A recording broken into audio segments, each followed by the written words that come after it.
আজি আপোনালোকৰ লগত শ্বেয়াৰ কৰিম মুখত আৰু মনতে লাগি থকা এটি অতি সহজ আৰু সোৱাদ লগা ৰেচিপি। মচুৰ দালৰ ক্ৰাঞ্চি আৰু চিকেনৰ ৰিচ ফ্লেভাৰৰ এই বৰা বা ৰেচিপিটো খাবলৈ অতি অপূৰ্ব। আকৌ এটা নতুন ভিডিঅ'ৰ মাধ্যমেৰে আপোনালোক সকলোকে হাবিবা পাকঘৰলৈ স্বাগতম জনাইছোঁ।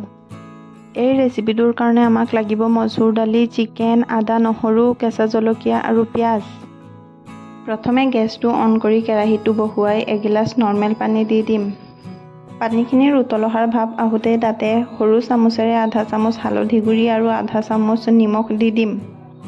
এতিয়া এই হালধি পানীখিনিত সৰু সৰুকৈ কাটি থোৱা 250 গ্ৰাম চিকেন দি দিম। চিকেনখিনি এবাৰ লৰাই ঢাকনিৰে ঢাকি দিম যাতে ভালকৈ সিজি যায়। চিকেনখিনি তেতিয়ালৈকে সিজাই ল'ব যেতিয়ালৈকে চিকেনখিনি ছফ্ট আৰু কোমল হৈ যায় আৰু হাতেৰে এৰুৱাব পৰা হয়।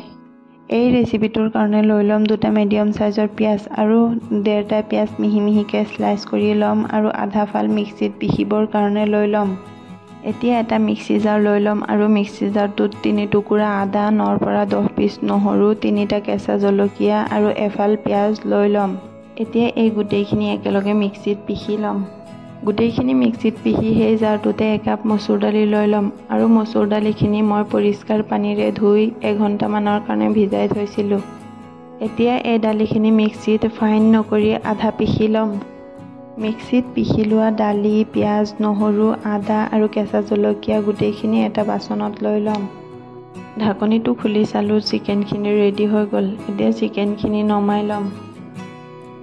ভিডিঅ'ত দেখুওৱা ধৰণে চিকেনখিনি হাতেৰে মিহি মিহিকৈ এৰাই ল'ব। দালি আৰু চিকেনৰ সংমিশ্ৰণৰ এই বৰা বা ৰেচিপিটো অনন্য স্বাদৰ সৃষ্টি কৰে। মিক্সিত পিহি লোৱা দালিখিনিৰ ওপৰত হাতেৰে এৰাই লোৱা চিকেনখিনি দি তাতে স্লাইচ কৰি থোৱা পিঁয়াজখিনিও দি দিম। এতিয়া এটা এটাকৈ মছলাখিনি দি যাম। সৰু চামুচেৰে এচামুচ হালধি গুড়ি, এচামুচ জিৰা আৰু ধনিয়া গুড়ি, এচামুচ ৰঙা জলকীয়া গুড়ি, লগতে সৰু চামুচেৰে এচামুচ গৰম মছলা গুড়ি। গৰম মছলা গুড়িৰ ভিতৰত লং, ইলাচি আৰু দালচিনিৰ গুড়ি। সৰু চামুচেৰে আধা চামুচ জালুকৰ গুড়ি আৰু পৰিমাণ মতে নিমখ দি তাতে সামান্য পৰিমাণে সৰিয়হৰ তেল দি দিম। লগতে দি দিম ভজা এটা শুকান জলকীয়া। এতিয়া এই গোটেই সংমিশ্ৰণখিনি হাতেৰে ভালকৈ মিহলাই ল'ম। দালি আৰু চিকেনখিনিত মছলাখিনি ভালকৈ মিহলাই তাতে মিডিয়াম সাইজৰ চামুচেৰে 1.5 চামুচ বেচন আৰু আধা চামুচ চাউলৰ শুকান গুড়িটো দি দিম। এই গোটেই ইনগ্ৰেডিয়েণ্টছখিনি একেলগে ভালকৈ মিক্স কৰি 15 মিনিটৰ কাৰণে ৰেষ্টত থৈ দিম। এটা কথা মন কৰিব যে মিশ্ৰণটো ঢিলা যাতে নহয়, অলপ গাঁথনিযুক্ত হ'ব লাগে। এতিয়া গেছটো অন কৰি কেৰাহীটো বহুৱাই তাতে আধা কাপ সৰিয়হৰ তেল দি দিম। তেলখিনি ভালকৈ গৰম হ'বলৈ দি মিহলাই ৰখা মিশ্ৰণখনৰ পৰা নিজৰ ইচ্ছা অনুযায়ী আকাৰ দি ল'ব।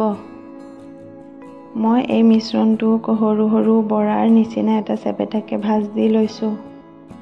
তেলটো গৰম হ'লে গেছৰ ফ্লেমটো মিডিয়ামত ৰাখি এটা এটাকৈ দি যাম। আপোনালোকে ইচ্ছা কৰিলে চামুচৰ সহায়তো দিব পাৰে। ঘৰুৱা ডিনাৰ বা অতিথিৰ কাৰণে স্পেচিয়েল মেনু হিচাপে এই চিকেন আৰু মচুৰ দালৰ ৰেচিপিটো ৰাখিব পাৰে।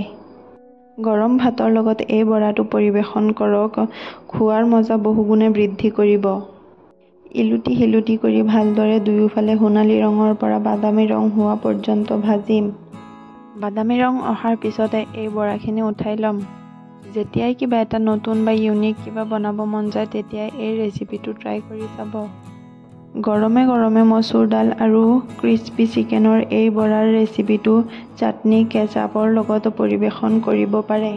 এই বৰাকেইটা চায়ে আপোনালোকৰ খাওঁ খাওঁ যেন লাগিছে নাই? কমেণ্ট বক্সত জনাবচোন। ওপৰৰ ফালে ক্ৰাঞ্চি আৰু ভিতৰৰ ফালে অলপ ছফ্ট আছিলে। বৰাকেইটা ইমান ভাল লাগিছিলে খাবলৈ। ৰেষ্টুৰেণ্ট ষ্টাইলৰ এই বৰাৰ ৰেচিপিটো আপোনালোকে ঘৰতে এবাৰ বনাবলৈ ট্ৰাই কৰিবচোন। ঘৰুৱা সামগ্ৰীৰে একেবাৰে সহজে বনাব পাৰিব এই ৰেচিপিটো। আশা কৰিছোঁ ভিডিঅ'টো আপোনালোকৰ ভাল লাগিব। যদি ভিডিঅ'টো ভাল লাগিছে তেতিয়া লাইক, শ্বেয়াৰ এণ্ড ছাবস্ক্ৰাইব কৰিবলৈ নাপাহৰিব।